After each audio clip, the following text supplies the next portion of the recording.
চট্টগ্রামের শীর্ষ সন্ত্রাসী ডেভিড ইমন 4 দিন আগে ভারত থেকে দেশে ঢুকে আবার পালিয়ে যাওয়ার চেষ্টা করে। সোমবার ভোরে যশোরে ঝিকরগাছা থেকে তাকে গ্রেপ্তার করে পুলিশ। এখনও ধরাছোঁয়ার বাইরে থাকা তার গুরু বড় সাজ্জাদ ও শুটার রায়হান রয়েছে গোয়েন্দা নজরদারিতে। এ বিষয়ে চট্টগ্রাম পুলিশ সুপার কার্যালয়ে সংবাদ সম্মেলন করছেন পুলিশ সুপার মাসুদ আলম। আমরা সরাসরি চলে যাচ্ছি সেখানে। আসসালামু আলাইকুম। চট্টগ্রাম জেলার গোয়েন্দা পুলিশের বা ডিবির চলমান ধারাবাহিক অভিযানে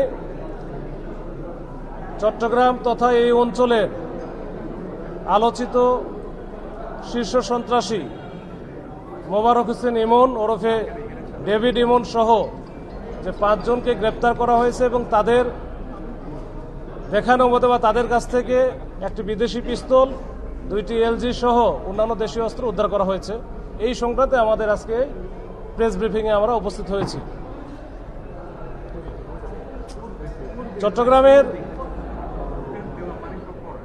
আইন শৃঙ্খলা পরিস্থিতি স্বাভাবিক রাখা, জনগণের জানমাল এর নিরাপত্তা বিধান সহ অপরাধী এবং যত সন্ত্রাসী আছে তাদেরকে আইনের আওতায় নিয়ে আসার লক্ষ্যে বাংলাদেশ পুলিশের সম্মানিত অভিভাবক inspector general of Bangladesh police জনাব আলী হোসেন ফকির স্যার, চট্টগ্রাম রেঞ্জের সম্মানিত ডিআইজি আব্দুল কুদ্দুস চৌধুরী স্যারের নির্দেশনা এবং প্রত্যক্ষ তত্ত্বাবধানে আমরা কিন্তু এই অঞ্চলের আইন শৃঙ্খলা রক্ষায় নিয়মিতভাবে আমরা কাজ করে যাচ্ছি এবং তারই ধারাবাহিকতায় আপনারা দেখেছেন যে রাউজান, ফটিকছড়ি, রাঙ্গুনিয়া এই এলাকায় যে সন্ত্রাসীদের তৎপরতা এবং এর ফলশ্রুতিতে গত 13 জুন 2026 সালে এই পাহাড়তলী এলাকায় আলোচিত যুবদল নেতা মাসুদ চৌধুরীকে প্রকাশ্যে পাহাড়তলী এলাকায় প্রকাশ্যে যে গুলি করে হত্যা করা হয়, এই ঘটনার সূত্র ধরেই আমরা কিন্তু কাজ শুরু করি তখন থেকেই।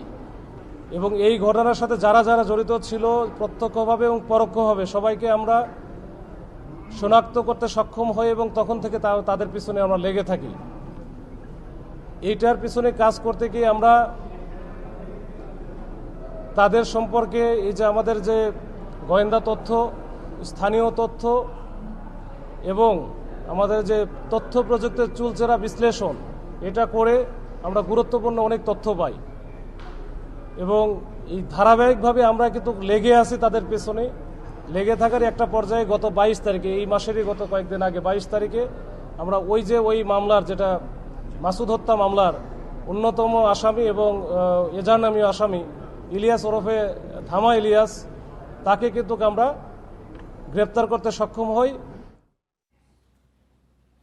চট্টগ্রামের শীর্ষ সন্ত্রাসী ডেভিড ইমন সহ আরও সন্ত্রাসীদের গ্রেপ্তার করেছে পুলিশ। এ বিষয়ে চট্টগ্রাম পুলিশ সুপার কার্যালয়ে সংবাদ সম্মেলনে যুক্ত ছিলাম সরাসরি।